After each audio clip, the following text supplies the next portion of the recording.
Guys, may hapon guys. Kay dool na ang bagyo guys. Naghanda na taan ni guys.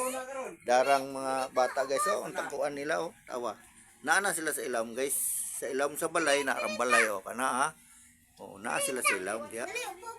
Tapos evacuation area na. Nagandam na. Nanay mga plywood. Kani guys, lamisa ni ug bangko nga supa. Tabunag plywood. Nya di apa diri guys, lamisa di ay. Misa gyapon ni guys. Tabunan gyapon na diha og plywood tuwa sa ang tao sa ilawom. Muni prepare guys sa una sa Yolanda mao gyapon ni among gitaguan. Prepare mangaon sa mi karon guys, sinig humagkaon manago na. Ang among kwarto guys gibungkag na. Bungkag na guys. Kay aron walay babil. Mga sinina guys, magipanabunan na mga kabinet guys oh. Yan na guys. Ready na mga kabinet ipanabunan na. Tabunan na guys.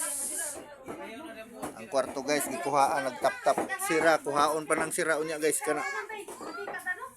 Aron sudgo ang hangin guys. Thank you for watching guys. Sa sunod nga video guys. Sa sunod nga vlog. Amping tang tanan kutob sa agian sa bagyo. Thank you.